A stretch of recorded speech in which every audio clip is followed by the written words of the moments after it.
Broiler engineering ও management কোর্সের এই ক্লাসে আমরা বায়ু দূষণ, পানি দূষণ, শব্দ দূষণ অর্থাৎ যে সকল দূষণগুলো আমাদের ব্রয়লার থেকে হয় এবং সেই দূষণগুলো কিভাবে প্রতিরোধ করব সেই বিষয়ে শিখব।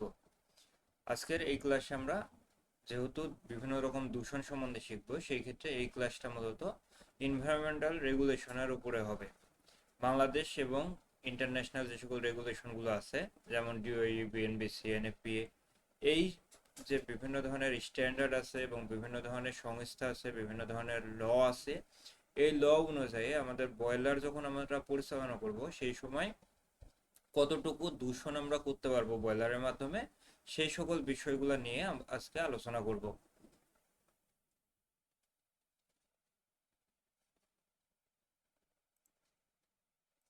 আমরা যখন আমাদের বয়লারগুলো পরিচালনা করব তখন আমাদের বয়লার থেকে বিভিন্ন রকম দূষণ হতে পারে।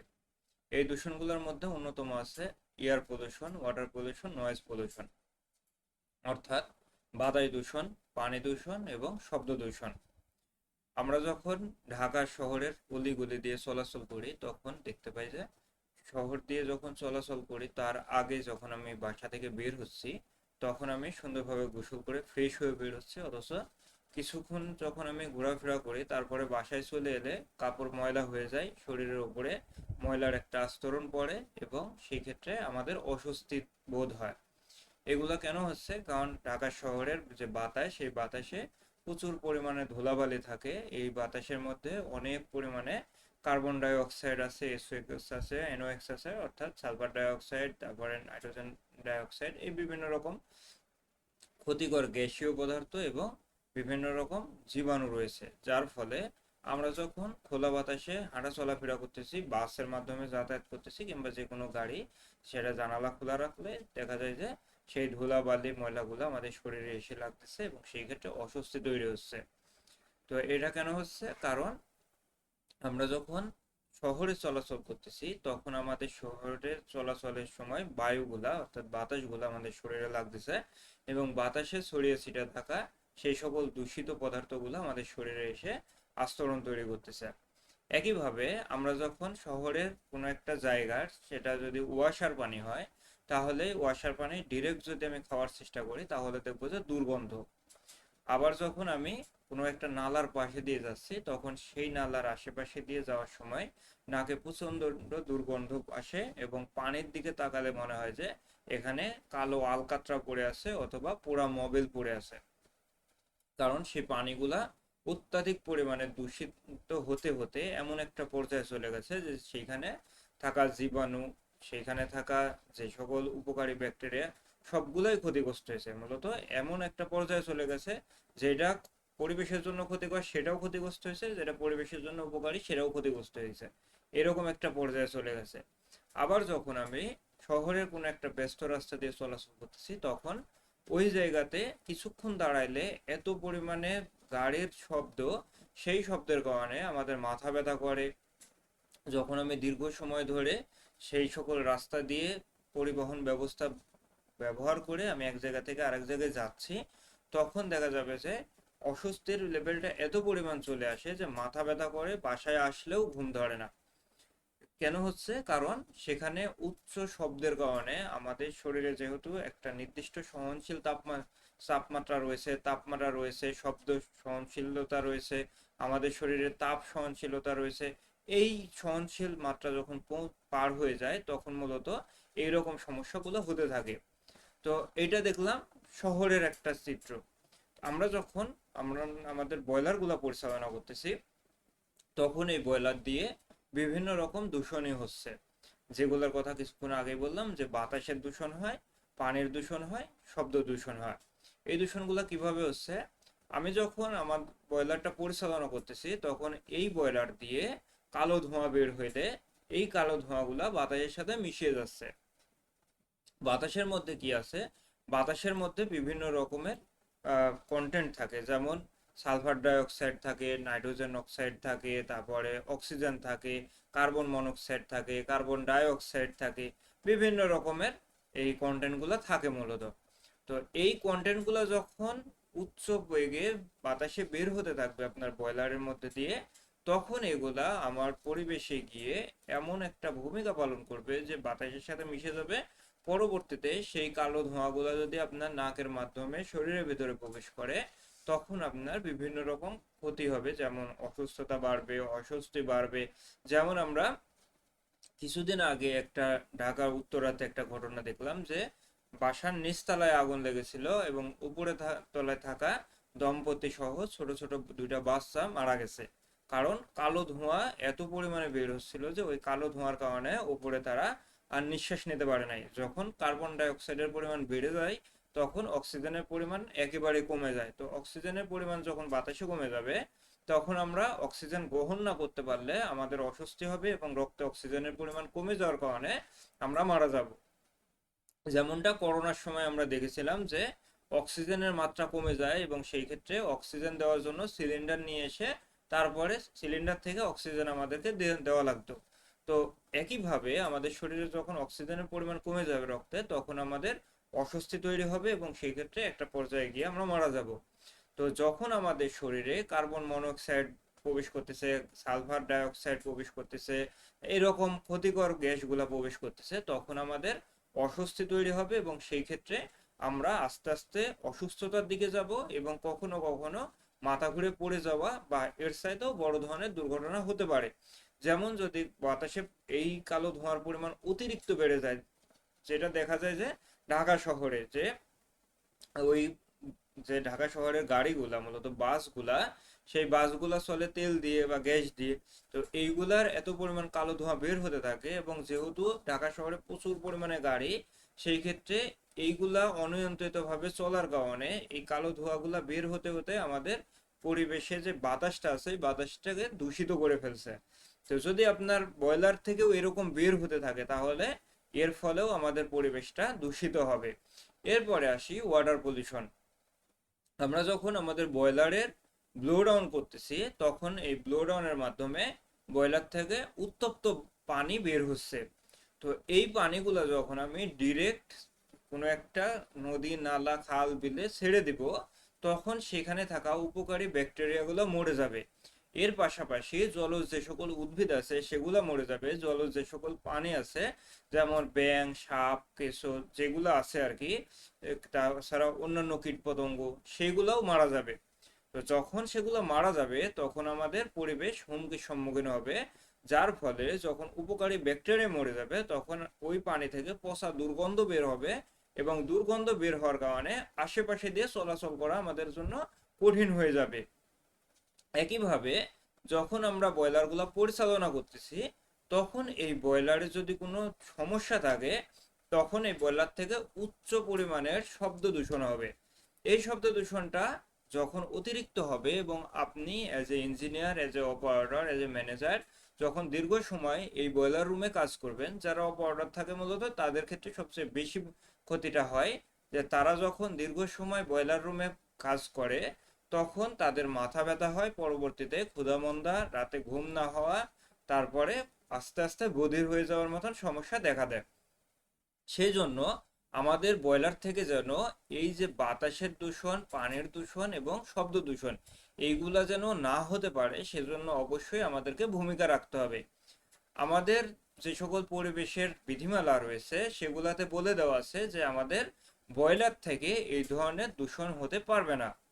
কিন্তু যেটা করা হয় সেটা হচ্ছে, যখন পরিবেশ অধিদপ্তর থেকে কোনো ভিজিটর আসে বা অডিটর আসে অডিট করার জন্য, তার আগে দেখা যায় যে আমাদের ফ্যাক্টরিগুলো নিট অ্যান্ড ক্লিন করে রাখা হয়, বয়লারের পানিগুলা একটা ট্যাঙ্কের মধ্যে ধরে রাখা হয়, তারপরে বয়লারের যে সকল ক্ষতি হতে পারে বয়লারের মাধ্যমে পরিবেশে সেই সকল দিক বিবেচনা করে সেইগুলো একেবারে নিয়ন্ত্রিত করে রাখা হয়। পরবর্তীতে তারা যখন আসে তখন দেখে যে না, সবকিছু ঠিকঠাক আছে, তারা চলে যায়, তারপরে আবারও যেভাবে চলতে থাকে সেভাবেই চলে মূলত।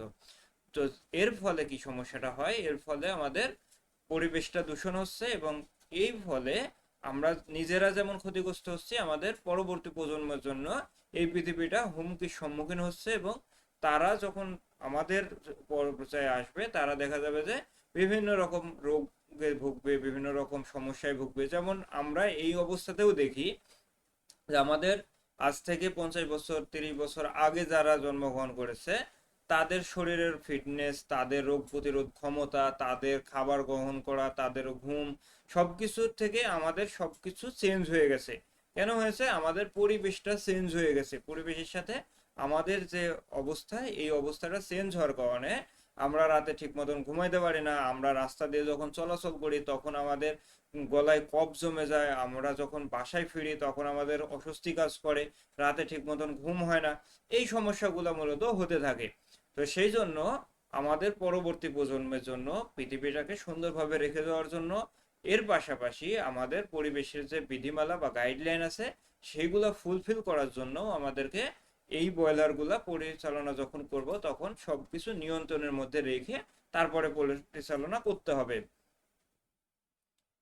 আমরা যখন আমাদের বয়লারগুলো পরিচালনা করব তখন এনভায়রনমেন্টাল ল কিছু মেনে চলতে হবে। যেমন আমাদের 1995 সালে এনভায়রনমেন্টাল ল তৈরি হয়েছে। এরপরে এয়ার পলিউশন যেন ঠেকানো যায় সেজন্য 2006 সালে একটা আইন তৈরি হয়েছে, এবং পানির যে দূষণ হয় এই দূষণ প্রতিরোধের জন্য 2013 সালে একটা আইন তৈরি করা হয়েছে। আপনারা কিছুদিন আগে দেখেছেন যে সেন্ট মার্টিনে যাওয়া নিষেধ করে দিছিল সরকার, যে এই সময় সেন্ট মার্টিনে যাওয়া যাবে না। কারণ হচ্ছে সেন্ট মার্টিন একটা প্রবাল দ্বীপ, এখানে যেই পরিমাণ মানুষ যেতে পারবে তার সাথে অধিক মানুষ যদি যায় এইটার ক্যাপাসিটির বাইরে হয়ে যাবে, এবং সেই ক্ষেত্রে ওইখানে যেই পরিমাণ দূষণ হবে সেই দূষণের ফলে অতি দ্রুত সেই জায়গাটা নষ্ট হয়ে যাবে। যার ফলে সেই অবস্থাটাকে হুমকির সম্মুখীন ভেবে আমাদের যে ভিজিটররা ছিল সেই ভিজিটরদের ভিজিট করা নিষেধ করে দিয়েছিল। একইভাবে আমরা যখন আমাদের বয়লারগুলা সঠিকভাবে পরিচালনা করব না, এবং যখন পরিচালিত হবে না আর এটা জানতে পারবে পরিবেশ অধিদপ্তর থেকে, তারপরে এই যে বিভিন্ন আইন আছে এই আইন প্রণেতা সংস্থাগুলা যখন জানতে পারবে, তখন আমাদের এই ফ্যাক্টরিতে আসবে, এসে ফ্যাক্টরিটা সিলগালা করে দিবে। মূলত সিলগালা করে দেওয়া হয় না, যেটা করা হয় যে তারা আসে, এসে জরিমানা করে।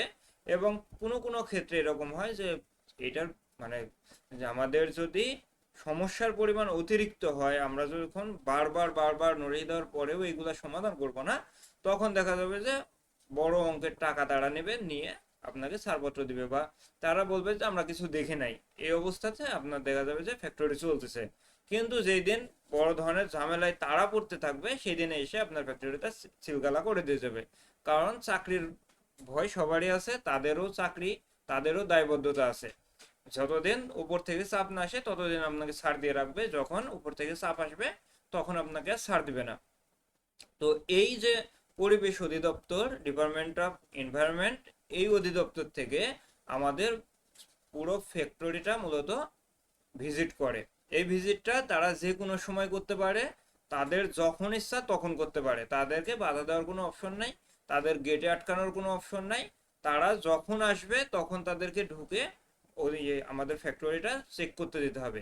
এই ক্ষেত্রে যেটা হয় যে তারা আসার আগে সিটি দিয়ে আসে, অথবা যেহেতু প্রত্যেকটা ফ্যাক্টরিরই কিছু ইয়া থাকে, লিঙ্ক করে রাখার কিছু মানুষজন থাকে, সেই ক্ষেত্রে তারা যখন আসে তার আগেই জানিয়ে দেওয়া হয় যে ফ্যাক্টরিতে আমাদের অফিস থেকে মানুষ আসছে। তো সেই ক্ষেত্রে দেখা যায় যে ওই যে যে সমস্যা আছে সেই সমস্যাগুলো সমাধান করে রাখে।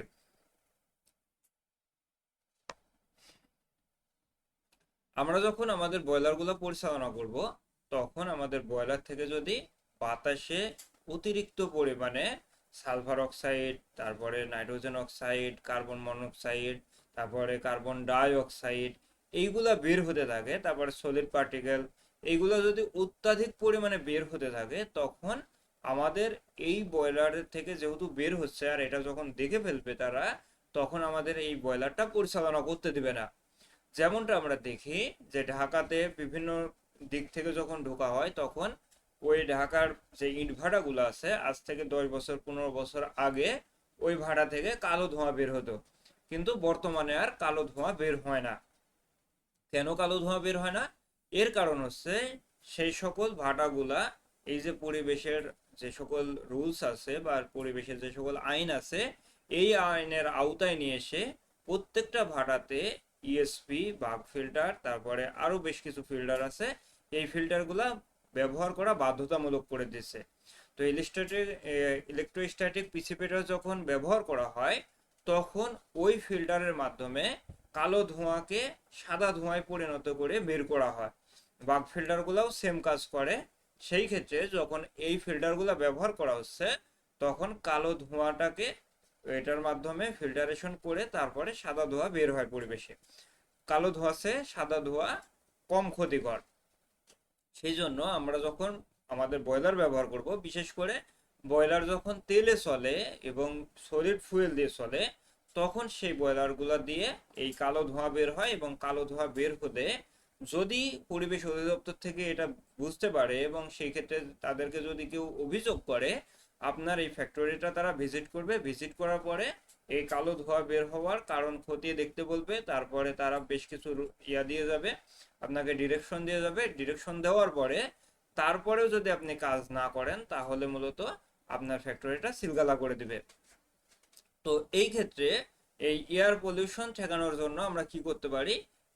ইলেকট্রোস্ট্যাটিক প্রিসিপিটেটর ফিল্টার যেগুলো আছে, ইএসপি ফিল্টার, এইগুলো ব্যবহার করতে পারি। বাগ ফিল্টার ব্যবহার করতে পারি, স্ক্যাবার ব্যবহার করতে পারি যদি আপনার বয়লার দিয়ে অতিরিক্ত পরিমাণে কালো ধোঁয়া বের হয়। এই ক্ষেত্রে যে সকল বয়লারগুলা মানে অলমোস্ট ব্যবহার করা হয়, যেখান দিয়ে কালো ধোঁয়া বের হয়, কিছু বলে না, সেইগুলা যদি কখনো এইরকম বিভিন্ন জায়গা থেকে যখন আপনার এই ফ্যাক্টরির নামে কমপ্লেন করা হবে, আপনার পাশে যখন আরেকটা ফ্যাক্টরি হবে, তখন সেই ফ্যাক্টরি দিয়ে থেকেও যখন কালো ধোঁয়া বের হতে থাকবে, এইরকম কাছাকাছি আরো ফ্যাক্টরি থেকে যখন কালো ধোঁয়া বের হতে থাকবে, তখন কেউ না কেউ গিয়ে তাদেরকে জানিয়ে আসবে। তো যদি জানিয়ে আসে কিংবা তারা যখন যাওয়ার পথে দেখবে যে এরকম সমস্যা, তখন আপনার এই ফ্যাক্টরিটা সিলগালা করে দিতে পারে, অথবা আপনার ফ্যাক্টরিকে বড় ধরনের জরিমানার সম্মুখীন হতে হতে পারে। সেই জন্য অবশ্যই as a engineer, as a operator, as a manager, প্রত্যেকের জায়গা থেকে চেষ্টা করতে হবে বয়লারে যেন কালো ধোঁয়া বের না হয়। এর জন্য যেটা করতে হবে, আমাদের বয়লারে যদি গ্যাসের বয়লার হয়, তেলের বয়লার হয়, তাহলে আমাদের বয়লারে এয়ার এবং ফুয়েলের রেশিওটাকে ঠিক রাখতে হবে। রেখে কালো ধোঁয়া বের হতে দেওয়া যাবে না। যখন আমার বয়লারের মধ্যে আগুনটা সঠিকভাবে জ্বলবে, তখন এই যে ইয়াটা বের হয়, ফ্লু গ্যাসটা বের হয়, এই ফ্লু গ্যাসটা বের হবে কালারলেস অবস্থায়। অর্থাৎ আপনার যখন এই ফ্লু গ্যাসগুলো বের হচ্ছে, তখন আপনি দূর থেকে দেখতে পাবেন যে কোনো ধরনের কালার দেখা যাচ্ছে না, অর্থাৎ কালো কোনো কালার দেখা যাচ্ছে না, শুধু ধোঁয়া বের হচ্ছে, এটা বোঝা যাচ্ছে। কিন্তু যদি কালো ধোঁয়ার পরিমাণ এত পরিমাণে হয় যে দেখা যাচ্ছে যে কালো ধোঁয়া বের হচ্ছে ওই পাশ দিয়ে, তখন দেখা যাবে যে এই যে সমস্যাগুলোর কথা বললাম, এই সমস্যাগুলোর সম্মুখীন হতে হবে। ওয়াটার পলিউশন, আমরা যখন আমাদের বয়লারগুলা পরিচালনা করব, তখন ম্যাক্সিমাম ক্ষেত্রে যেটা করা হয়, আমাদের বয়লারের যে ব্লো ডাউন করা হয়, ওই ব্লো ডাউনের পানিগুলা সরাসরি ড্রেনে ফেলে দেওয়া হয়। সেই ড্রেনে যাওয়া পানিগুলা তারপরে দেখা যায় যে যে সরকারি ড্রেন আছে, সেই ড্রেনে চলে যায়। তো এই ক্ষেত্রে কি হয়, প্রথমে যে কথাগুলো বললাম যে ড্রেনে থাকা জলজ উদ্ভিদ থাকে, তারপরে ব্যাকটেরিয়া থাকে উপকারী, তারপরে কীটপতঙ্গ থাকে পানির মধ্যে বিভিন্ন রকম, সেইগুলা মারা যায়। এছাড়াও মাছ তো আছেই। তো সেইগুলো যখন মারা যাচ্ছে, তখন পরিবেশের ক্ষতি হচ্ছে। কারণ আমাদের পরিবেশের যে ভারসাম্য, এই ভারসাম্যটা এমন ভাবে করা আছে যে একটা প্রাণী আরেকটা প্রাণীকে খাচ্ছে, একটা পতঙ্গকে আরেকটা পাখিতে খাচ্ছে, সেই পাখিকে দেখা যাচ্ছে যে আরেকটা কিছু দেখাচ্ছে, এভাবে আমাদের পরিবেশের ভারসাম্যটা রক্ষা হয়েছে। তো যখন আমাদের এই যে ড্রেনের ইয়াগুলা মরে যাচ্ছে, ছোট মাছগুলা মরে যাচ্ছে, তখন বড় মাছ মারা যাবে, কারণ তার খাবারের কিছু থাকবে না। যখন ব্যাকটেরিয়া গুলা মরে যাচ্ছে, তখন এই যে ড্রেন আছে, এই ড্রেন থেকে পচা দুর্গন্ধ বের হওয়া শুরু করবে। যখন এখানকার জলজ উদ্ভিদ মরে যাবে, তখন এখানে এই যে ব্যাকটেরিয়ার গ্রোথিংটা, তারপরে আরো যে সিস্টেমগুলো আছে, সেইগুলা বাধাগ্রস্ত হবে। সেই জন্য আমাদের যেটা করতে হবে, বয়লার থেকে যখন আমি ব্লো ডাউন করে পানি বের করব, এই পানিটাকে একটা ট্যাঙ্কের মধ্যে রাখতে হবে, সেটা হচ্ছে ব্লো ডাউন ট্যাঙ্ক। এই ট্যাঙ্কের মধ্যে সারাদিন যতটুকু পানি বের হবে, এই পানিটা ওই ব্লো ডাউনের পানি ট্যাঙ্কের মধ্যে রাখবো। রাখার পরে সেটা যখন ঠান্ডা হবে, তারপরে সেই ঠান্ডা পানিগুলা ইটিপিতে প্রদান করব। ইটিপিতে ট্রিটমেন্ট করার পরে সেই ট্রিটমেন্ট করা পানিগুলা আমরা কোথায় ফেলবো? ড্রেনে ফেলবো। তখন কি হবে, আমাদের পরিবেশের ভারসাম্যটা ঠিক থাকবে। অন্যথায় যদি আপনি সরাসরি বয়লারের ফ্লো ডাউন ওয়াটারটা ডিরেক্টলি একবারে ড্রেনে ফেলে দেন, সরকারি ড্রেনে, যেমনটা নারায়ণগঞ্জের বিভিন্ন ফ্যাক্টরিতেই দেখা যায় যে ফ্যাক্টরির ভিতরে পানি একবারে ডিরেক্ট ইয়াতে নালার মধ্যে বা ড্রেনের মধ্যে পড়ে যাচ্ছে। তো এই ক্ষেত্রে কি হয়, নারায়ণগঞ্জের আশেপাশে দিয়ে রাস্তা দিয়ে চলাচল করা যায় না, পচা দুর্গন্ধ বের হতে থাকে। তো এইরকম সমস্যা যখন হবে তখন পরিবেশের ভারসাম্য নষ্ট হবে, আপনি সেই এলাকায় টিকতে পারবেন না, টিকলেও আপনার বিভিন্ন রকম অসুস্থতা, তারপরে মানসিক অস্বস্তি এগুলা তৈরি হবে। তো সেই জন্য কি করতে হবে, আমাদের অবশ্যই অবশ্যই বয়লারের যে পানিটা ব্লো ডাউন করে বের করতেছি এই পানিটাকে প্রথমে একটা ট্যাঙ্কের মধ্যে নিতে হবে। ট্যাঙ্কের মধ্যে নেওয়ার পরে ওই ট্যাঙ্ক থেকে তারপরে আমি ইটিপিতে নিব। ইটিপিতে নেওয়ার পরে সেই পানিগুলোকে ট্রিটমেন্ট করে তারপরে আমি ইয়ার সরকারি যে ড্রেন আছে এই ড্রেনে ফেলবো। অন্যথায় যেটা হবে সেটা হলো পরিবেশ অধিদপ্তরের লোক আপনার ফ্যাক্টরিতে আসবে, আসার পরে এটা দেখবে যে আপনার ফ্যাক্টরির পানিগুলা ডিরেক্ট ড্রেনে ফেলা হয়। যখন এটা দেখবে প্রথমে আপনাকে নোটিশ দিবে যে এটা আপনি বন্ধ করেন। এরপরে যদি আপনি নোটিশ না মানেন তারপরের বার এসে আপনাকে জরিমানা করবে। তারপরে এসে যদি দেখে যে না এমনিই চলতেছে, তাহলে তাদেরকে বড় অঙ্কের ঘুষ দিতে হবে, দিয়ে আপনাকে হয় এটা মানাইতে হবে, অন্যথায় দেখা যাবে যে আপনার নামে একটা মামলা দিয়ে গেছে। তো সেই জন্য অবশ্যই আমাদের পানি দূষণ প্রতিরোধ করার জন্য কি করতে হবে, যেই পানিগুলো আমি ব্লো ডাউন করে বের করতেছি এই পানিগুলা সর্বপ্রথম একটা ট্যাঙ্কে নিতে হবে। ট্যাঙ্কে নেওয়ার পরে পানিগুলোকে ঠান্ডা করতে হবে, ঠান্ডা করে তারপরে সেই পানিগুলোকে ইটিপিতে দিয়ে তারপরে সেই ইটিপি থেকে ট্রিটমেন্ট করা পানিটা আমরা ড্রেনে ফেলবো।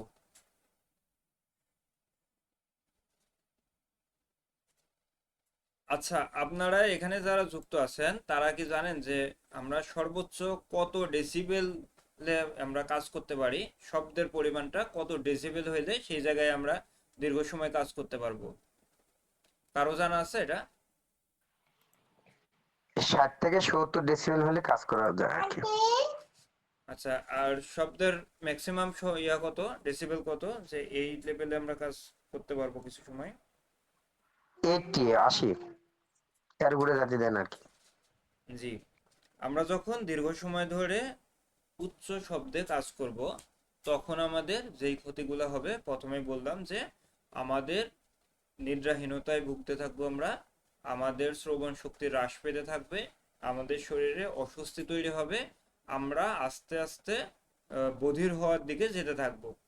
এবং এই যে উচ্চ শব্দে কাজ করা এর ফলে আপনার মেজাজ এত খিটখিটে হয়ে যাবে যে আপনার কাছে কেউ এসে যদি ভালো কথা বলে তারপরেও আপনার সেই কথাটা ভালো লাগবে না। আপনার সেই কথাটার প্রতিক্রিয়াটা এমন হবে যে আপনাকে কেউ ধরে চর মারলে যেরকম প্রতিক্রিয়া করবেন ওই রকম প্রতিক্রিয়া করবেন নর্মাল ভাবে কেউ কথা বললেও, কারণ আপনার মেজাজ সবসময় খিটখিটে থাকবে। তো সেই কারণে আমাদের শব্দ দূষণের মাত্রাটাকে নিয়ন্ত্রণ করতে হবে। এই শব্দ দূষণের মাত্রাটা হচ্ছে ম্যাক্সিমাম যে শব্দ দূষণ এটা হচ্ছে 85 ডেসিবেল। এর উপরে যদি কোনো মেশিন দিয়ে শব্দ বের হয় তাহলে সেই মেশিনকে আমাদের ইনসুলেটেড করতে হবে বা আইসোলেটেড করতে হবে। সেই ক্ষেত্রে বিভিন্ন সিস্টেম ব্যবহার করা যেতে পারে। কোনো ক্ষেত্রে ক্যানোপি ব্যবহার করা যায় যেগুলা জেনারেটরের ক্ষেত্রে করা হয়, আবার ক্যানোপির বিভিন্ন রকম সিস্টেম আছে, সেই ক্ষেত্রে কিছু কিছু কম্প্রেসরেও ক্যানোপি করে রাখা হয় যেন কম্প্রেসর থেকে উচ্চ শব্দগুলা বের হতে না পারে। সেই ক্ষেত্রে ওই ক্যানোপিতে মূলত শব্দগুলা শোষণ করে নেয়।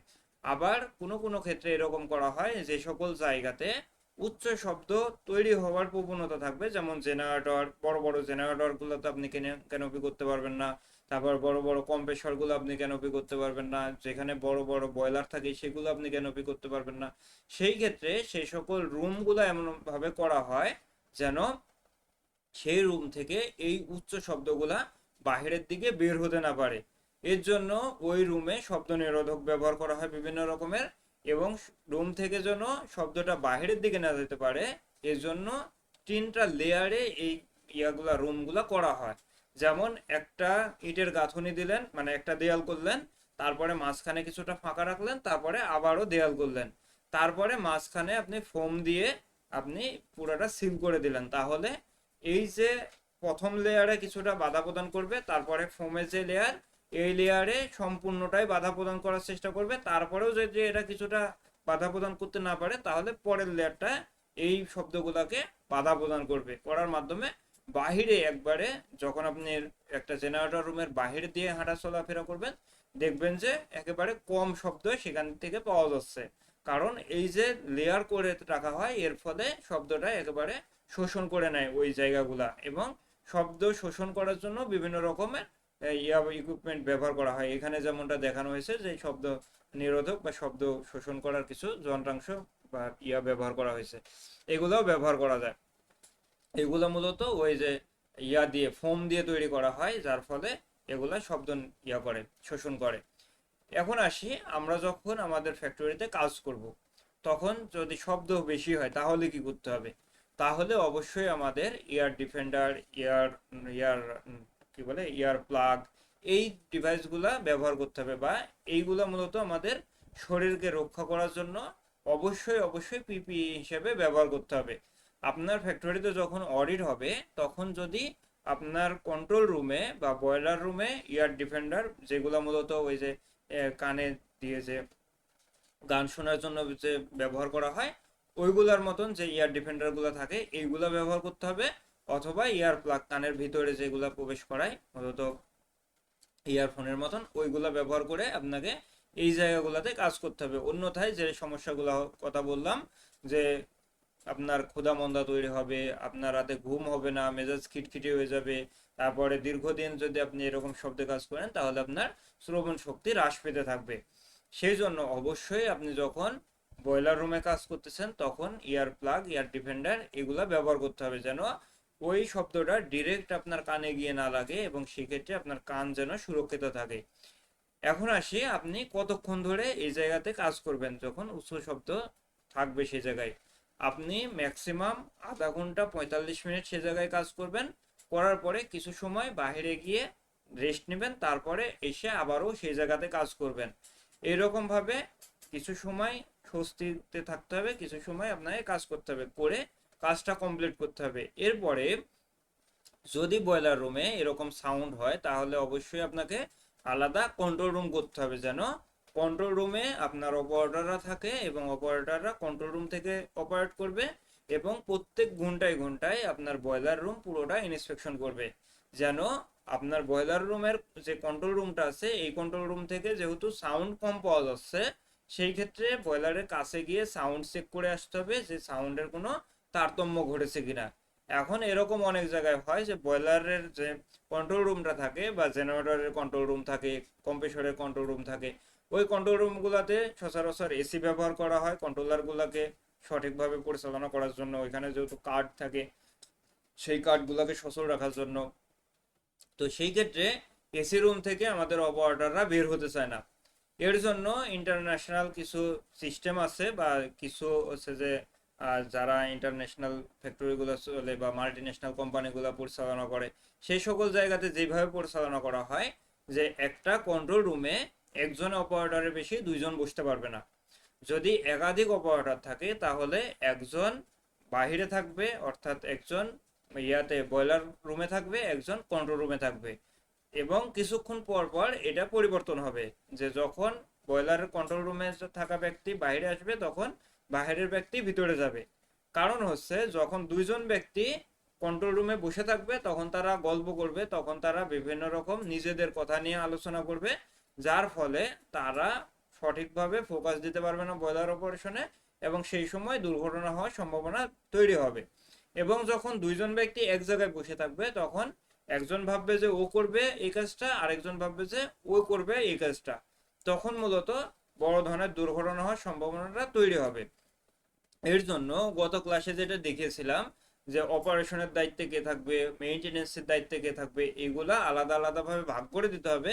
এই ক্ষেত্রে আপনার বয়লারে যখন একাধিক ব্যক্তি থাকবে তখন একজনকে অপারেশনে রাখতে হবে, সে অপারেট করবে, বাদ বাকি ব্যক্তিরা মেইনটেনেন্সের দায়িত্বে থাকবে, তারা মূলত মেইনটেনেন্সের কাজগুলো করবে।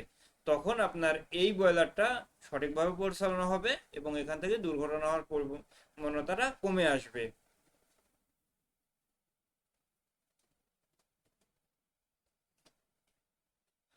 আমরা যখন আমাদের বয়লারগুলা পরিচালনা করতেছি তখন আমরা বিভিন্ন রকমের গাইডলাইন ফলো করে তারপরে পরিচালনা করতেছি, কিন্তু এর আগে অর্থাৎ একটা বয়লার যখন আমি এক জায়গায় নিয়ে গিয়ে বসাবো বা একটা ফ্যাক্টরি যখন করব, তখন আমাদের বেশ কিছু ক্লিয়ারেন্স প্রয়োজন হয়।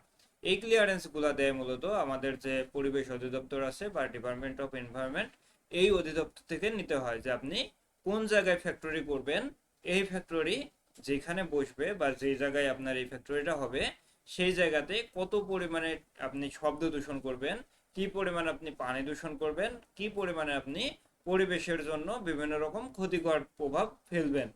এর জন্য আপনাকে অবশ্যই ক্লিয়ারেন্স নিতে হবে কোথায় থেকে? ডিপার্টমেন্ট অফ এনভায়রনমেন্ট থেকে। কারণ আপনি যখন একটা ফ্যাক্টরি করার চেষ্টা করবেন, আপনি অবশ্যই আবাসিক এলাকার মধ্যে ফ্যাক্টরি করতে পারবেন না। বাংলাদেশে যেটা করা হয় সেটা হচ্ছে ফ্যাক্টরি বেস করে আবাসিক এরিয়া গড়ে ওঠে এবং পরবর্তীতে এই ফ্যাক্টরিগুলা স্থানান্তরিত করা হয় না। যেমন আমাদের যে ট্যানারি শিল্প, এটাকে মানে সরিয়ে ফেলার কথা ছিল সাভারের দিকে, পরবর্তী দেখা যাচ্ছে যে যে জায়গায় ট্যানারি শিল্প সরানোর কথা ছিল ওই জায়গাতেও এরকমই মানে ঘনবসতি তৈরি হয়ে গেছে। তো আমরা মূলত যেহেতু আমাদের দেশের অবস্থা বা ভৌগোলিক কাঠামো তেমন ভালো না, আমাদের দেশের যাতায়াত ব্যবস্থা খুব ভালো না যে আমি আধা ঘন্টার মধ্যে ফ্যাক্টরিতে চলে যাব, গিয়ে ডিউটি করে আবার আধা ঘন্টার মধ্যে চলে আসবো, এরকম ট্রান্সপোর্টেশন সিস্টেম নাই। সেই ক্ষেত্রে আমাদের যেগুলো করতে হয় যে আমি যেখানে ফ্যাক্টরিটা করতেছি এই ফ্যাক্টরিতে কি পরিমাণ আমার দূষণ হতে পারে সেইটার ক্লিয়ারেন্স নিয়ে এসে তারপরে আমার ফ্যাক্টরিটা গঠন করতে হয় বা তৈরি করতে হয়। এই ক্ষেত্রে যদি আপনার ফ্যাক্টরিটা তৈরি করার ক্ষেত্রে কোনো কোনো ব্যক্তি গিয়ে কমপ্লেন করে যে এই ফ্যাক্টরিটা তৈরি হওয়ার ফলে তাদের শব্দ দূষণের কারণে, তাদের অন্যান্য যে সকল দূষণ আছে এর ফলে আমরা এইখানে টিকে থাকতে পারতেছি না, তখন আপনার এই ফ্যাক্টরিটার প্রতি তারা মূলত এসে বিভিন্ন রকম অ্যাকশন নেওয়া শুরু করবে এবং যদি দেখে যে আসলেই ঘটনাগুলো ঘটেছে তাহলে আপনার ফ্যাক্টরিটা পরিচালনা করতে দেবে না।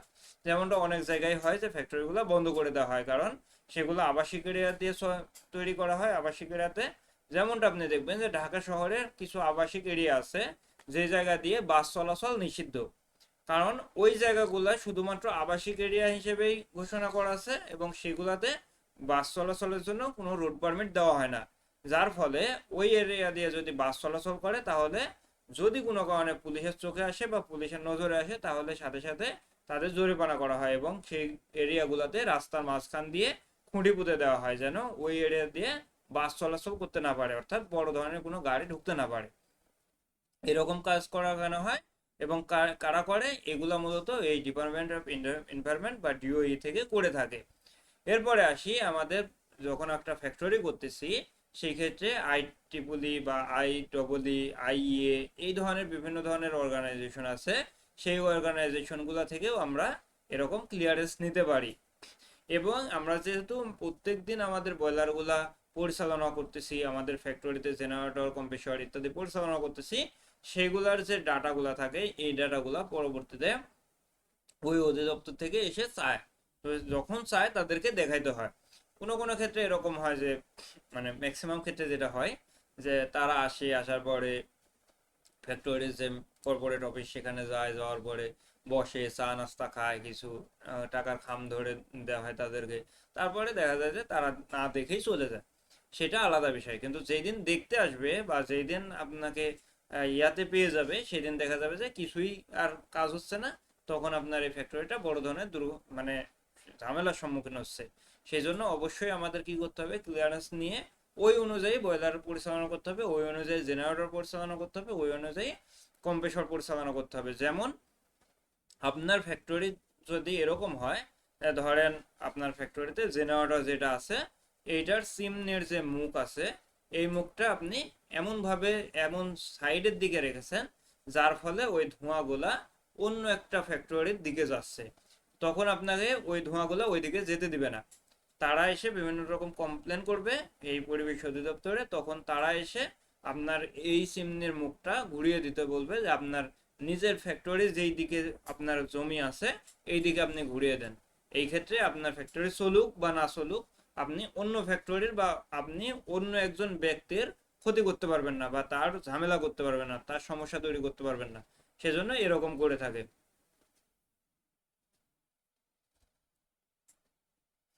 আচ্ছা, বিএনবিসি রুলস সম্বন্ধে জানেন এরকম কেউ আছেন এখানে?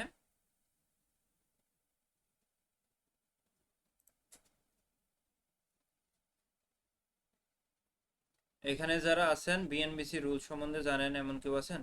অনেকেই এখানে ইঞ্জিনিয়ার আছেন, জানার তো কথা।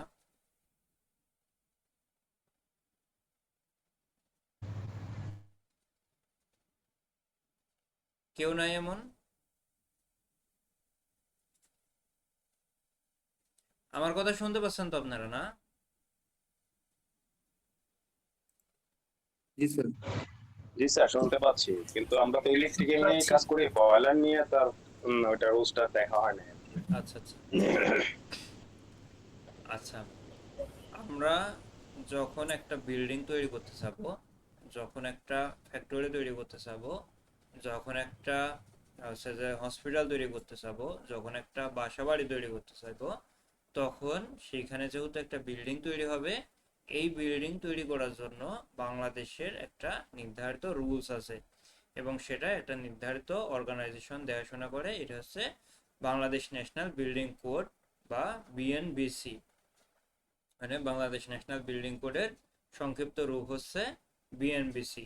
এই বিএনবিসিতে বিভিন্ন রকমের ইনস্ট্রাকশন দেওয়া আছে, যেমন একটা বিল্ডিং কতটুকু হবে, ওই বিল্ডিং এর মিনিমাম হাইট কতটুকু হওয়া উচিত, ওই বিল্ডিং এ যদি কোনো কারণে ফায়ার ইনসিডেন্টস হয় তাহলে সেই আগুন থেকে মানুষ কিভাবে প্রতিরোধ গঠন করবে, কিভাবে তারা ওই ঝুঁকি থেকে বের হয়ে আসবে, আগুন লাগলে যেমন নিভাতে হবে তেমনি ভাবে আপনাকে বেরো হইতে হবে। তো এইগুলা বলে দেওয়া আছে। কিভাবে আপনি ইলেকট্রিক্যাল লাইন বা ইলেকট্রিক্যাল কেবল কতটুকু হাইটে আপনি ইয়া করবেন, লেইং করবেন। তারপরে আপনি ওই ফ্যাক্টরিতে যখন বয়লার তৈরি করবেন বা বয়লার বসাবেন, তখন এই বিল্ডিং এর হাইট সর্বনিম্ন কত হতে হবে। একটা বিল্ডিং এর যখন আপনি হাইট তৈরি করতেছেন, যখন আপনি ওয়াইড তৈরি করতেছেন, সেই ক্ষেত্রে আপনি একটা বয়লার বসানোর পরে সেই বয়লারের সামনে পিছনে কতটুকু জায়গা রাখবেন, সেটার মেইনটেনেন্স পারপোজ, এগুলা আরএসসিতে আছে। এরপরে আপনি যখন আরো বেশ কিছু ইয়ার করবেন, যেমন একটা ফ্যাক্টরি যখন করতেছেন বা একটা বিল্ডিং যখন করতেছেন, ধরেন বয়লার রুম তৈরি করেছেন, এই বয়লার রুমে যখন আপনি ঢুকবেন তখন সেখানে ইভাকুয়েশন প্ল্যান থাকতে হবে। অর্থাৎ আপনি যখন বয়লার রুমটা করলেন, আপনি একজনকে ডেকেছেন, আপনার একটা গেস্ট এসেছে, আসার পরে বয়লার রুমে ঢুকলো, ঢোকার পরে যদি কোনো কারণে ফায়ার ইনসিডেন্টস হয় তাহলে সে কোন দিক দিয়ে বের হবে তার অবশ্যই এটা মাথায় থাকতে হবে। অন্যথায় সে রুমে ঢুকেছে, ঢোকার পরে যখন ধোঁয়া চারিদিকে ছড়িয়ে পড়বে, শুধুমাত্র লাইট ছাড়া কিছুই দেখা যাবে না, কিংবা কোনো কোনো ক্ষেত্রে লাইটও বের হয়ে যাবে, তখন সে বের হইতে পারবে না। তো সেজন্য তাকে আগে ইভাকুয়েশন প্ল্যান দেখতে হবে যে আমি এই ফ্যাক্টরিটার ভিতরে ঢুকতেছি, এই বড় একটা বিল্ডিংটার ভিতরে ঢুকতেছি, যদি কোনো কারণে দুর্ঘটনা ঘটে, ভূমিকম্পের কারণে বিল্ডিংটা ধসে যেতে পারে, বাঁকা হয়ে যেতে পারে, আগুন লাগার কারণে সেই রুম মানে সেই বিল্ডিং থেকে দৌড় দেওয়ার প্রয়োজন হতে পারে, বা ইলেকট্রিক শর্ট সার্কিট হতে পারে যার কারণে সামান্য আগুন দেখা যেতে পারে, কিংবা যে কোনো দুর্ঘটনা হইলে ওই বিল্ডিং থেকে বা ওই ফ্যাক্টরি থেকে কিভাবে বের হয়ে আসতে হবে, এর জন্য ইভাকুয়েশন প্ল্যান প্রয়োজন হয়। প্রত্যেকটা ফ্যাক্টরিতেই মূলত ইভাকুয়েশন প্ল্যান এটা ইয়া করা, ভিজিবল করা, এটা বাধ্যতামূলক। আরএসসির অডিটের ক্ষেত্রেও এটা করা লাগে, আবার বিএনবিসির ক্ষেত্রেও এটা করা লাগে যে যখন আপনি একটা ফ্যাক্টরি করতেছেন তখন আপনার ফ্যাক্টরিতে ঢোকার পর্যায়ে, মানে গেটে, বা যখন আপনি একটা ইয়ার মধ্যে ঢুকতেছেন, অফিসের ভিতরে ঢুকতেছেন, তখন সেই অফিসের গেটে বা অফিসের ভিতরে ঢোকার একেবারে প্রথমেই আপনার এই ইভাকুয়েশন প্ল্যানটা লাগবে। এরপরে আপনি যখন ফ্যাক্টরিটা করলেন, করার পরে আগুন লাগলো, লাগার পরে ধোঁয়া তৈরি হলো, এই ধোঁয়াতে তো আপনি কিছু দেখতে পারবেন না, তখন আপনাকে অবশ্যই ফগ লাইটটা লাগাইতে হবে যেন দূর থেকে লাল আলো দেখতে পাওয়া যায়। যেহেতু লাল আলোর বিস্ফোরণটা অনেক বেশি হয়, অনেক দূর থেকে দেখা যায়, সেই ক্ষেত্রে লাল আলো লাগাইতে হবে বা ফগ লাইট গুলা লাগাইতে হবে যেন দূর থেকে দেখে আপনাকে ওই অনুযায়ী যাইতে হয়। এরকম বেশ কিছু রুলস রেগুলেশন বলে বলে দেওয়া আছে। এই ক্ষেত্রে আপনারা বিএনবিসির কোডগুলা দেখবেন।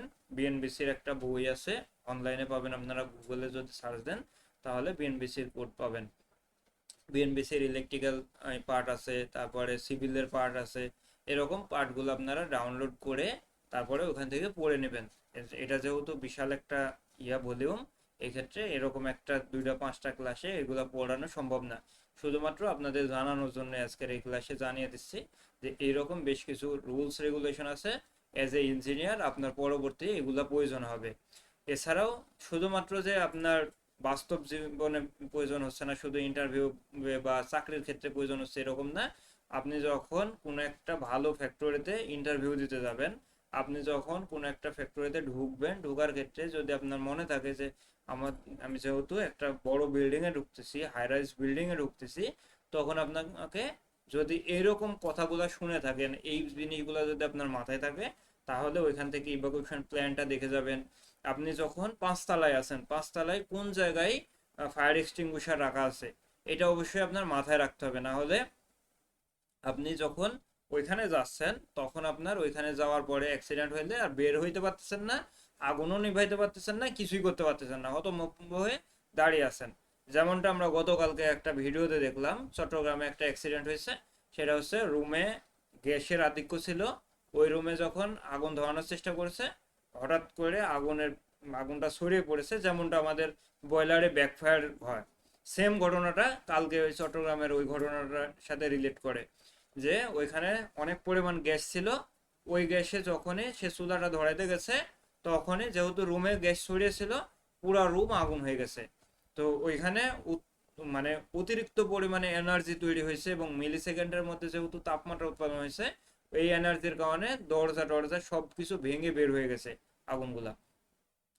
আগুনটা বের হয়েছে এটা মূল ফ্যাক্ট না। মূল ফ্যাক্টটা যেটা, তারা সবাই এমন ভাবে হতভম্ব হয়েছে। একজন দেখলাম যে শরীরে আগুন লেগে গেছে, সে হাঁটতে হাঁটতে বের হচ্ছে। মানে তার যে শরীরে আগুন লেগেছে, আগুনটা যে সে নিভাবে, কিংবা সে ওয়াশরুমে গিয়ে পানি চালিয়ে দিয়ে যে পানির নিচে দাঁড়াবে, এইরকম বিষয়গুলা তার মাথার মধ্যে আসতেছে না। কারণ সে এমন ভাবে হতভম্ব হয়েছে যে কি করবে সে বুঝে উঠতে পারতেছে না। একজনকে দেখলাম যে বের হলো, বের হয়ে আবারও ভিতরে ঢুকলো। তো এই যে ঘটনাগুলো ঘটতেছে, এর কারণে আমাদেরকে প্রিকশন নিয়ে রাখতে হবে যে আমার এইখানে কোনো একটা অ্যাক্সিডেন্ট হইলে আমাকে কি করতে হবে।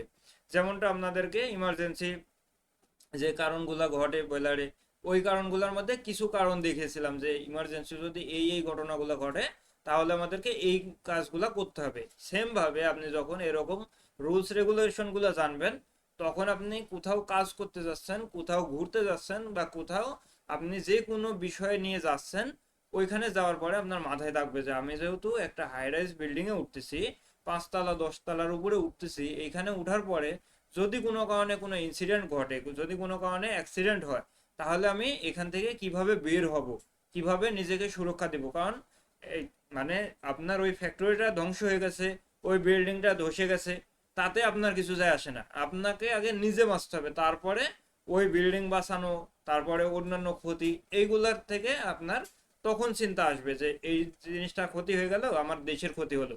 কিন্তু আগে তো আপনাকে নিজে বাঁচতে হবে, এবং নিজে বাঁচার জন্য এই রুলস রেগুলেশন গুলো আমাদের জানতে হবে। যখন অন্যান্য উন্নত দেশে একজন ব্যক্তি হিসেবে নিজেকে গঠন করে, তখন তারা 3টা দিকে মনোযোগী হয়। একটা হচ্ছে মূলত ম্যাক্সিমাম ক্ষেত্রে উন্নত বিশ্বে তাদেরকে ট্রেনিংই দেওয়া হয় এই বিষয়ে, যে তারা ইভাকুয়েশন করার জন্য এক ধরনের ট্রেনিং নেয়, তারপরে ফার্স্ট এইডের জন্য নেয়, অর্থাৎ ইভাকুয়েশন বলতে রেস্কিউ করার জন্য এক ট্রেনিং নেয়, তারপরে ফার্স্ট এইডের জন্য ট্রেনিং নেয়, এবং ফায়ার ফাইটার হিসেবে ট্রেনিং নেয়। এই 3টা ট্রেনিং ম্যাক্সিমাম ব্যক্তিরাই নিয়ে থাকে। কারণ যে কোনো জায়গায় ধরেন আপনার চোখের সামনে আপনার বন্ধু অসুস্থ হয়ে পড়েছে, তাহলে তাকে অবশ্যই ফার্স্ট এইড দিতে হবে আপনাকে। এখন সে অসুস্থ হয়ে পড়েছে, আপনি দৌড়ে যাচ্ছেন যে কি করবেন, কার কাছে যাবেন, ডাক্তারকে ফোন দিচ্ছেন, অথচ আপনি সামান্য কিছু ফার্স্ট এইড যদি তাকে দিতে পারেন, তাহলে দেখা গেল যে সে সুস্থ হয়ে গেল। যেমনটা সিপিআর এর ক্ষেত্রে হয়, যে আমরা যদি হঠাৎ করে অসুস্থ হয়ে পড়ে যাই, এবং আমাদের যদি শ্বাসকষ্ট তৈরি হয়ে যায়, কিংবা হঠাৎ করে যদি অজ্ঞান হয়ে যায়, তাহলে আমাদেরকে প্রথমে সিপিআর দিতে হবে। এখানে ম্যাক্সিমাম ব্যক্তি সিপিআর দিতে হয় কিভাবে সেটা জানেন না। তো যদি আপনার বাবা, আপনার মা, আপনার পরিবারের কেউ এরকম অসুস্থ হয়ে পড়ে, তাহলে তাকে যদি আপনি সিপিআর দিতে পারেন, অন্তত ওই অবস্থা থেকে তাকে রক্ষা করা সম্ভব। বাঁচা মরার তো এটা তো নির্ভর করে ভাগ্যের উপর, কিন্তু আপনার তো চেষ্টা করতে হবে। এই চেষ্টাটা ম্যাক্সিমাম মানুষই করতে পারে না, কারণ এই জিনিসগুলো আমাদের দেশে শেখানো হয় না, কোনো প্রতিষ্ঠানে শেখানো হয় না, কোনো আলাদাভাবে সরকারি উদ্যোগ নিয়ে শেখানো হয় না, যার কারণে আমাদের শিখার ঘাটতিটা থেকে যায়। এরপরে ফার্স্ট এইডের ক্ষেত্রে ধরেন আপনার একটা জায়গায় কেটে গেছে, তাৎক্ষণিকভাবে আপনাকে ওইখানে ফার্স্ট এইড দিতে হবে। হঠাৎ করে আপনি কাজ করতে গেছেন, আপনার পুড়ে গেছে, হট সারফেসে আপনার হাত লেগে পুড়ে গেছে, তাহলে আপনাকে অবশ্যই সেখানে বার্ন ক্রিম লাগিয়ে দিতে হবে। হঠাৎ করে দেখা গেল যে একজন ব্যক্তি অসুস্থ হয়ে পড়েছে, সেটা হিট স্ট্রোক হতে পারে, তো সেই ক্ষেত্রে আপনাকে অবশ্যই তাকে প্রাথমিকভাবে ঠান্ডা পানি দিয়ে গোসল করাইতে হবে বা শরীরে ঠান্ডা পানি দিতে হবে, বাতাস করতে হবে। এই কাজগুলো আমরা অনেকেই করি না, দেখা যায় যে সে হিট স্ট্রোক করে পড়ে গেছে, তাকে নিয়ে দৌড়াচ্ছে ডাক্তারের কাছে, অথচ তার এই মুহূর্তে প্রয়োজন ঠান্ডা পানি দিয়ে শরীর ঠান্ডা করা। একইভাবে ফায়ার ফাইটারের ট্রেনিং আমরা ম্যাক্সিমাম ক্ষেত্রেই নিই না, অথচ একজন ব্যক্তি হিসেবে আমাদের ফায়ার ফাইটারের ট্রেনিং নেওয়া প্রত্যেকটা ব্যক্তির জন্য গুরুত্বপূর্ণ। শুধুমাত্র যে ফ্যাক্টরিতে কাজ করতে গেলে সেখানে আগুন লাগবে আর আমার বাড়িতে আগুন লাগবে না, আমি যেখানে বসবাস করি সেখানে আগুন লাগবে না, এরকম তো না। আমার বাড়িতে আগুন লাগতে পারে, আমি যেইখানে ভাড়া আছি সেখানে আগুন লাগতে পারে, যেখানে কাজ করব সেখানে আগুন লাগতে পারে, আমি এক জায়গায় ঘুরতে গেছি সেখানে আগুন লাগতে পারে। যদি আপনার ফায়ার ফাইটিং এর ট্রেনিং থাকে তাহলে আপনি তাৎক্ষণিকভাবে একটা অ্যাকশন নিতে পারবেন। অন্যথায় আগুন লেগেছে, আপনি দেখা গেল যে দৌড় দিচ্ছেন, তাহলে কি হলো, ওই জায়গাটা পুড়ে গেল, ওই জায়গাতে যে ক্ষতিটা হলো সেটা কেউই প্রতিরোধ করলো না। সেজন্য আমাদের ট্রেনিং নেওয়ার দরকার। আবার এরকমও হয় যে আগুন লেগেছে, একজন ব্যক্তিকে বাঁচাতে গিয়ে যে বাঁচাতে গেছে সেই মরে গেছে, তো আপনার তো বাঁচাইতে গিয়ে মহান সাজতে গিয়ে মরে যাওয়ার প্রয়োজন নাই, আপনাকে মূলত তাকে রেস্কিউ করতে হবে। তো রেস্কিউ করতে যায় যদি আপনি মরে যান তাহলে লাভ কি হলো? আগে তো আপনার রেস্কিউ করার ট্রেনিং নিতে হবে। এই জন্য এই বেসিক ট্রেনিং গুলো আমাদের প্রত্যেকের নেওয়া উচিত। আপনারা যারা এখানে আছেন সচেতন হিসেবে আপনারা এই ট্রেনিং গুলো নেবেন। আমরা যখন আমাদের ব্রয়লারগুলা পরিচালনা করব, পরিচালনার জন্য আমরা যখন ব্রয়লারগুলা তৈরি করব, ব্রয়লার তৈরি করার ক্ষেত্রে ব্রয়লারের বিভিন্ন ধরনের যন্ত্রাংশ যখন তৈরি হবে, তখন সেই যন্ত্রাংশগুলো তৈরির জন্য আমাদের ব্রয়লার থেকে কতটুকু এসওএক্স, এনওএক্স বা কার্বন মনোক্সাইড, তারপরে সালফার ডাইঅক্সাইড, এই গ্যাসগুলো বের হতে পারবে, সেইগুলোর ক্ষেত্রে বিভিন্ন রকম রুলস রেগুলেশন তৈরি করে দিয়েছে এনএফপিএ। এনএফপিএ হচ্ছে ন্যাশনাল ফায়ার প্রোটেকশন অ্যাসোসিয়েশন। এটা মূলত আমেরিকান বেজ একটা অর্গানাইজেশন, যারা সকল বিষয়, আপনি একটা ফুড ফ্যাক্টরি দিবেন, সেখানে কি কারণে আগুন লাগতে পারে, কি কি ইনসিডেন্টস হইতে পারে, কি কি অ্যাক্সিডেন্ট হইতে পারে, আপনি একটা বাসা বাড়ি তৈরি করতেছেন, সেখানে কি কি অ্যাক্সিডেন্ট হইতে পারে, যদি আগুন লাগে তাহলে সেই আগুনটাকে কিভাবে প্রতিরোধ করবেন, আগুন লাগাতে মানে আগুন লাগতে যেন না পারে সেইটা প্রতিরোধ আপনি কিভাবে আগে থেকে করে রাখবেন, এই প্রত্যেকটা বিষয়ে গাইডলাইন দিয়ে থাকে মূলত এনএফপিএ বা ন্যাশনাল ফায়ার প্রোটেকশন অ্যাসোসিয়েশন। এই যে ইয়াগুলো আছে, কোডগুলো আছে, যেমন 85, 54, 31, এই কোডগুলাতে বিভিন্ন রকম ইনস্ট্রাকশন দেওয়া আছে। শুধুমাত্র যে বয়লারের জন্য আপনাদের এটা জানার প্রয়োজন সেটা না, আপনি মেকানিক্যাল ইঞ্জিনিয়ার, ইলেকট্রিক্যাল ইঞ্জিনিয়ার হিসেবে এই ন্যাশনাল প্রোটেকশন অ্যাসোসিয়েশন বা ন্যাশনাল ফায়ার প্রোটেকশন অ্যাসোসিয়েশন এইটা আপনার জানা অতীব গুরুত্বপূর্ণ। যেমন যারা ইলেকট্রিক্যাল আছেন তাদের জন্য এনএফপিএস 70, এনএফপিএস 70B, এনএফপিএস 70A, এইগুলো আপনার এনএফপিএস 70E, এইগুলো আপনাদের জানা প্রয়োজন। যখন আপনি একটা অর্গানাইজেশনের সাথে কাজ করতে যাবেন, একটা প্রতিষ্ঠানে চাকরি করতে যাবেন, তখন আপনার এই কোডগুলো জানা প্রয়োজন হবে। যেমন আরএসসি অডিট আছে, নিরাপনের অডিট আছে, এইগুলার ক্ষেত্রেও যে সকল রুলসগুলো ফলো করা হয় সেগুলোও এই এনএফপি এর বিভিন্ন কোড অনুযায়ী মূলত তারা তাদের ক্ষেত্রে ছোট করে বা তাদের প্রয়োজন অনুযায়ী গুছিয়ে তারপরে ওই অনুযায়ী পরিচালনা করে ফ্যাক্টরিগুলা। তো সেই ক্ষেত্রে আপনাদের অবশ্যই এই এনএফপিএ কোডগুলো জানা প্রয়োজন। এছাড়াও আমাদের আরএসসি এবং নিরাপনের যে অডিটগুলো হয় বাংলাদেশে বর্তমানে, এই অডিট সম্বন্ধে জানতে হবে। ব্রয়লারের জন্য আলাদা অডিট করার করছে আরএসসিতে, যদিও সকল ফ্যাক্টরিতে এখনো আরএসসির অডিট হয় না, তো সেই ক্ষেত্রে আপনাদের জানার ঘাটতি অনেকটাই বেশি। তো যারা মূলত এগুলা জানার চেষ্টা করেন বা জানার আশা করেন বা শেখার চেষ্টা করেন বা ভবিষ্যতে গ্রোথ করার চেষ্টা করেন, তারা অনলাইনে বিভিন্ন রকম ভিডিও পাবেন, ইউটিউবে ভিডিও পাবেন, অনলাইনে এরকম ছোট ছোট বই পাবেন, যেগুলাতে মূলত এই এনএফপিএ, বিএনবিসি এগুলা সম্বন্ধে সুন্দরভাবে বলা আছে। এখন এই কোডগুলোর জন্য যে সকল ভলিউমগুলো আছে, এইগুলা এক একটার দাম দেখা যায় যে $500, $700, $200, $150 এরকম। তো সেই ক্ষেত্রে আপনি সচরাচর এগুলা কিনে পড়তে পারবেন না, পড়তে হবে যেগুলা বাংলাদেশে বিভিন্ন রাইটার এগুলাকে বাংলায় কনভার্ট করে সুন্দরভাবে গুছিয়ে গুছিয়ে ইলেকট্রিক্যাল ইঞ্জিনিয়ারদের জন্য, মেকানিক্যাল ইঞ্জিনিয়ারদের জন্য বা অন্যান্য যারা আছেন প্রত্যেকের জন্য ব্যবহার উপযোগী এবং সহজভাবে যেন বুঝতে পারেন এইভাবে লিখে আপনার জন্য প্রস্তুত করে রেখেছে।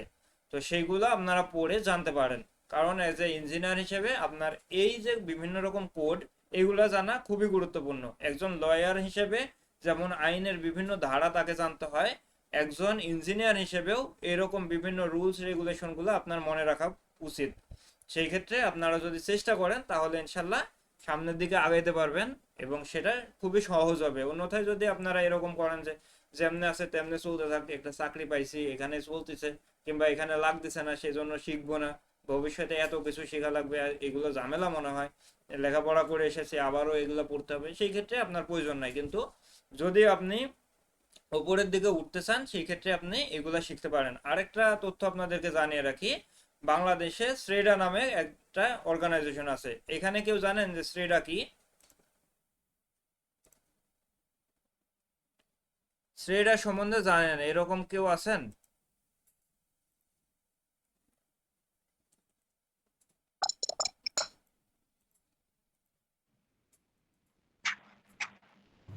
স্যার শ্রেডা হচ্ছে ওই প্রাকৃতিক গ্যাস তারপরে বিদ্যুৎ এগুলা নিয়ে কাজ করে বা এগুলার নিয়ন্ত্রণ বিষয়ক কাজ করে, এতটুকু জানি স্যার। আচ্ছা, সেটা হচ্ছে sustainable and renewable energy development authority.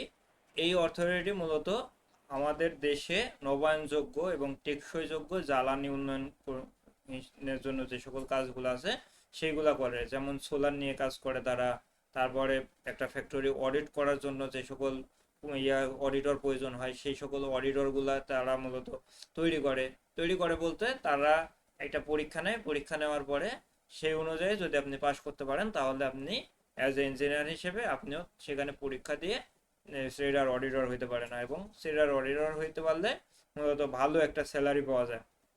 একটা ফ্যাক্টরিতে অডিট করলে আপনি দেখা যাবে যে 5 দিন 7 দিনে একটা ফ্যাক্টরি অডিট করতে পারলে 50-60 হাজার টাকা ইনকাম করতে পারবেন।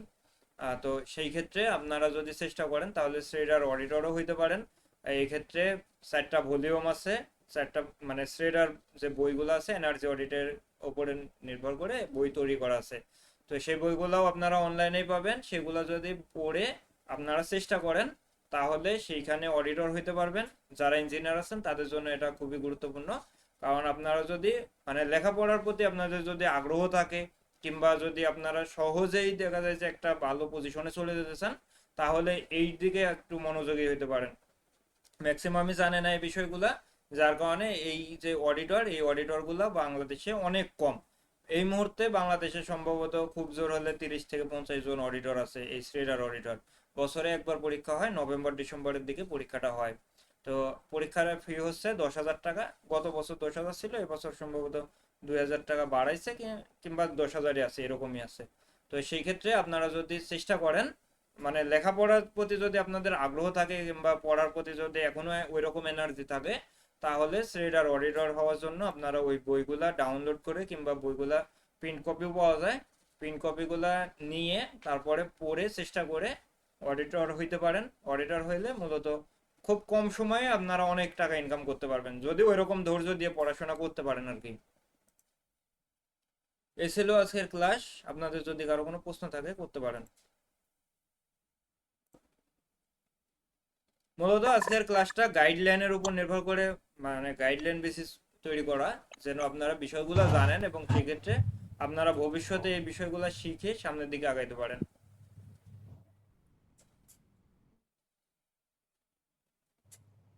এইটার জন্য কি কোনো কোর্স বা কোনো গাইডলাইন? না, শ্রেডার জন্য তেমন কোনো কোর্স নাই। শ্রেডার জন্য ইউটিউবে 2-4টা ভিডিও পাবেন, ওই ভিডিওগুলো দেখে আপনারা কিছুটা গাইডলাইন নিতে পারেন। আর যে বইগুলো আছে ওই বইগুলার পিডিএফ কপি আছে অনলাইনেই, ওইগুলা আপনারা প্রিন্ট করে তারপরে পড়তে পারেন। 4টা ভলিউম আছে। 4টা ভলিউম হচ্ছে একটা হচ্ছে energy performance assessment for equipment and utility system, আর একটা হচ্ছে fundamental of energy management and energy audit, আর একটা হচ্ছে energy efficiency in electrical system, আর একটা হচ্ছে energy efficiency in thermal system. এই চারটা হচ্ছে ভলিউম ওদের। স্যার বইগুলো কি ইংলিশ ভার্সন নাকি বাংলা ভার্সনে ইংলিশ পাওয়া ভার্সন। যায়? তার আর একটা প্রশ্ন, সেটা হচ্ছে বয়লারের উপর আপনার একটা বই বের হওয়ার কথা ছিল, বলছিলেন যে 21শে বই মেলার হ্যাঁ, আগে 21শে হয়তো বই বা। মেলায় বের হওয়ার কথা ছিল, কিন্তু যেই ইয়ার সাথে আমার প্রকাশনের সাথে কথাবার্তা হয়েছিল, ওই প্রকাশনের একটু সমস্যা, মানে ওই যে ইয়ার কারণে, সরকার পরিবর্তনের কারণে একটু ঝামেলার মধ্যে আছে, যার কারণে বইটা বের হয় নাই আর কি। তো ওই ঝামেলা শেষ হইলে আশা করা যায় যে সামনের মাসে হয়তো বা বের হতে পারে। আচ্ছা, ঠিক আছে, ধন্যবাদ। মানে বয়লার উপর একটা বই কেনার দরকার, কিন্তু কোন বইটা কিনবো ভাবছিলাম যে আপনার এটা বের হলে আপনার এটা নিতে চাচ্ছিলাম, বয়লারের এই বেশ কারণে। কিছু রাইটার বই লিখছে, যেমন ওই যে রফিকুল সাহেব লিখছে, তারপরে লাস্টে একজন লিখলো গত এক রোজাতে বের হয়েছে একটা, তারপরে জুমগুলো রহমান সাহেবের একটা বই আছে। সব বই মূলত ভালো, প্রত্যেকটাতেই তথ্যবহুল আলোচনা করা আছে। তবে লাস্টে যে দুইটা বই বের হয়েছে রফিকুল সাহেবের এবং এই গত এক রোজাতে বের হয়েছে, ওইগুলোও পড়তে পারেন, কারণ পড়ার শেষ নেই। ওইগুলো পড়লেও মূলত বর্তমান যে ট্রেন্ড চলতেছে, মানে বর্তমান অবস্থা অনুযায়ী ওই কিছু তথ্য ওইগুলাতে দেওয়া আছে, বুঝছেন? এমন না যে আমার বই কিনতে হবে বা আমারটাই মার্কেটিং করবে, এরকম না। ওই বইগুলোও মোটামুটি খুবই ভালো, সেগুলোও পড়তে পারেন আপনারা। ওকে স্যার, ইনফরমেশন দেওয়ার জন্য ধন্যবাদ আপনাকে। কোশ্চেন করতে চাচ্ছিলাম স্যার, আপনি কোন ফ্যাক্টরির সাথে আছেন যদি একটু বলতেন। বুঝি নাই। আপনি মানে মানে এই বর্তমানে কোন ফ্যাক্টরিতে কর্মরত আছেন স্যার, এটা যদি একটু বলতেন। আমি বর্তমানে আছি মিরসরাই ইকোনমিক জোনে, এটা হচ্ছে ন্যাশনাল ইকোনমিক জোন বর্তমানে। এটাতে মডার্ন সিনটেক্স লিমিটেডে আছি। এটাতে মূলত পেট্রোকেমিক্যাল থেকে সুতা এবং তুলা তৈরি করা হয়।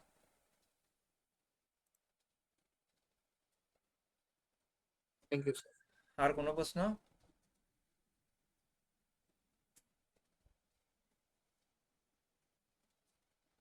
ঠিক আছে, ধন্যবাদ উপস্থিত থাকার জন্য সবাইকে। ইনশাল্লাহ আগামীকালকে ক্লাস হবে, ঠিক আছে? আগামীকালকে বুধবার, তারপরে ক্লাস হবে, যেহেতু গত ক্লাস পরশু দিন হচ্ছে যে একটা ক্লাস নেওয়া হয় নাই, ওই ক্লাসটা আগামীকালকে নেওয়া হবে। আল্লাহ হাফিজ। আল্লাহ হাফিজ।